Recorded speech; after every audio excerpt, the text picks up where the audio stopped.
What advice would you give to people who prevent their loved ones from answering their calling in traditional ways? Thank you for that question. Ọ bụrụ na ị na-ege ntị, ọ wee bụrụ na agwụ dị be nna gị, ihe ị ga-eji mee ya bụ simple thing. To a novice, anyị nwere agba afọ agbarụ gị fụ ha na onye ahụ igbe ya enwere sign eji ama ha ma ọ bụrụ ihe mma anyị kọwa today. Mana once anyị si mkpụrụ onye ahụ ahụ know enwere so many signs, physical signs and spiritual signs. Even by reading if you're palmistry, reading their palms, you'll be able to know. Even by knowing their spiritual number, you'll be able to know. Even by knowing their zodiac sign, you'll be able to know.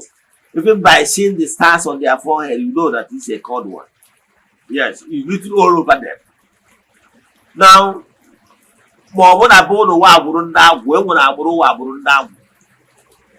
yes, and for any reason, my abogide give because they really you were to now because they were the father of the family or mother of the family, or they were the first one, like others.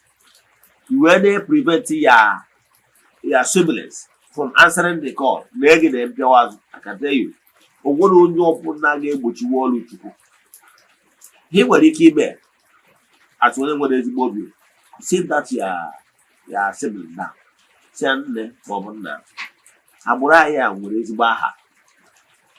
N'ije ozi a, ịdịkwa sure na ị ga-eje ozi a na-ekwuba aka ọtọ in sincerity. Ọsọ obodo na ya ga-eme. Ihe niile nkwado. Iji na mindset because na ịbụ onye ụka. Si na nwanne gị agwụ mara, agwụ ọdịnala dị na be nna unu seritere. Isi na ọka prevent ya because na ị na-eche ihe ndị mmadụ ga-ekwu. Who does that?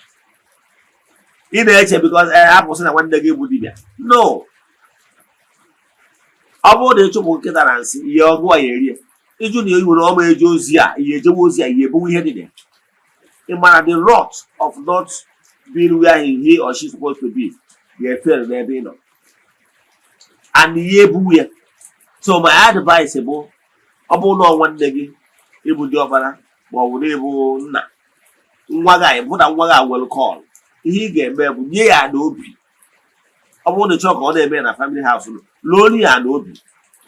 Let me tell you, when I was a Christian, I brought money on then. My younger sister wanted to start all career. See, okay, no problem. Feel free. Everyone name when we kill or do all of it. You know what I mean? But I didn't prevent her. Maybe that is why my age and our forces did not bear with me, even when I refused to do my own.